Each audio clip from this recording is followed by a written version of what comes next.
I was married to my wife for 23 years before I found out she was cheating on me with 5 men. All of them were married, too. I couldn't believe it when I found out. The worst part? She hid it so well. People might say I missed the red flags, but I don't think I did. I looked for them, trust me. Her phone was always out in the open, no password, nothing hidden. I even had access to her tablet and everything seemed fine. We've got 2 kids, both grown and living on their own now. She works for the city of Sarasota, and I travel back and forth to Northport for my job 4 days a week. It all started to unravel on an ordinary Monday. I came home from work and my wife was already home. She mentioned she wanted to go watch the sunset at Siesta Key Beach with a couple of her friends. I thought it was a bit random, but it's Siesta Key, so I didn't question it. I had plans to watch Monday Night Football, Jets versus Bills, but I needed beer. So I headed to the store. That's when things got weird. I ran into 2 of her friends, the one she said she was going to the beach with. But they weren't dressed for the beach at all. They were getting ready for a baby shower. Confused, I asked them, "Aren't you going to the beach with my wife tonight?" They looked at me like I was crazy. "No, we're heading to a baby shower," they said. That's when the pit in my stomach started to form. I tried to shake it off, bought my beer, and headed home. But my mind was racing. Something wasn't right. I called my wife, no answer. I texted her, "Hey, how's the sunset?" The minutes passed, then finally her reply, "Beautiful. Wish you were here." But I knew she was lying. The sunset was at 7:35 p.m., and now I was paying close attention to when she'd get home. Usually it takes about 30 minutes to drive back from Siesta Key Beach. By 8:45 p.m. she still wasn't home. My suspicion turned into anger, but I knew I wouldn't get anywhere by losing my temper. She finally came home at 9:33 p.m.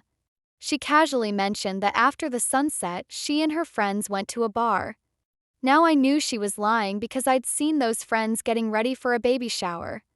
I didn't confront her right then. I just sat there watching the game, keeping my cool. She sensed something was off and asked if I was okay. "Yeah, just watching the game," I said. She went upstairs and I slept in the guest room that night. I was boiling inside but wasn't ready to explode yet. At around 2 in the morning, my wife came into the guest bedroom asking what was wrong. I flat out asked her where she had been that night. She got defensive right away, which just confirmed my suspicions. I told her to leave me alone and let me sleep. I couldn't deal with her lies anymore. The next morning, on my way to work, things got even weirder. I got a call from the power company saying there was a problem with our bill. That didn't make sense. I had transferred money to my wife to pay it. But I didn't have time to argue with her about it, so I stopped at an Amscot to pay the bill myself. That day, we didn't exchange the usual texts.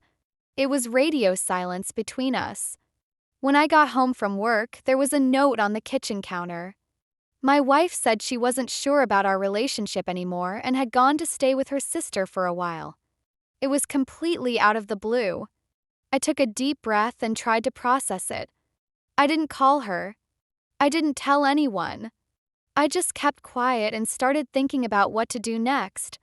Since she was gone, I no longer had access to her phone or tablet.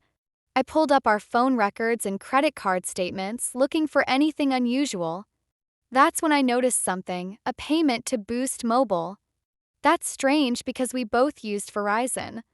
I didn't even bother searching for the phone. I knew she had been hiding something. For the next couple of days, I researched how I could get to the bottom of this. The Boost Mobile charge and her sudden departure were too suspicious to ignore.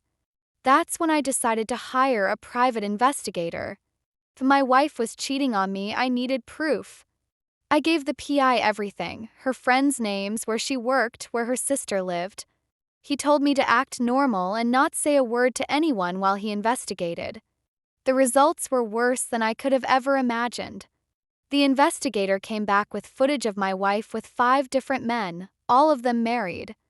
3 of the men visited her sister's place while her sister was at work. The other 2 met her at hotels. It was sickening to watch. I felt like my entire world was crashing down around me. The investigator even found out that two of the men went to one of her friends' houses to hook up with her. After seeing the footage, I knew exactly what I needed to do. I opened a new bank account and canceled the Netflix subscription she had access to. She watched Netflix exclusively on her tablet, so I figured she didn't need that anymore. I was done playing games. The next step was contacting a divorce lawyer. Florida is a no-fault state, so most assets get split 50-50, but I was determined not to pay her a dime in alimony. She had a good job, made decent money, and had inherited quite a bit from her father's estate. I filed for divorce, citing irreconcilable differences. I cut off all contact with her immediately. No calls, no texts. I blocked her number and started planning my next move. 2 months later, she was served with divorce papers at her sister's place. Of course, she tried to get alimony in court. Her lawyer made a case for it, but the judge ruled against her. She made almost $85,000 last year, inherited $200,000 from her father earlier in 2024, and had just gotten a raise. There was no way she was getting alimony from me. I made more money than her, but I didn't care about that. I just wanted to be free of her. We still had to deal with the house, though. I put it on the market and we agreed to split the equity once it sold. As for the 5 men, I made sure their wives knew everything. I had the private investigator gather all the evidence and put it on 5 separate flash drives. I mailed them to each of the men's wives. They deserved to know the truth. Once the dust settled, I started hearing more shocking details about my wife's past. An old friend from high school reached out on Facebook. We started talking, and she hesitated before telling me that my wife had cheated on me back in high school, too. She even had a secret abortion. I was floored. I had no idea she had been hiding so much from me, even back then. To top it all off, one of my kids called me furious, saying I was mistreating their mom. Apparently, she had been spreading rumors that I cheated on her. Before he could finish yelling at me, I sent him 3 video clips from the investigator. That shut him up. He called me back, apologizing for accusing me. It only took me 2 days to clear my name and let everyone know the real reason for our divorce. I never heard back from the wives of the men my ex was cheating with. I don't know what happened in their marriages, but I made sure they knew the truth. As for me, I'm moving forward. I spent too long living in a lie, and I refuse to waste another moment of my life on someone who betrayed me so deeply. Cheating can destroy not just marriages but entire lives.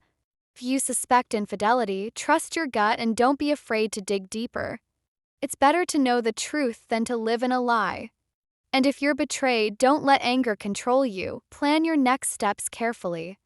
If this story resonates with you, check out my YouTube channel for more real stories and advice on relationships, infidelity, and personal growth.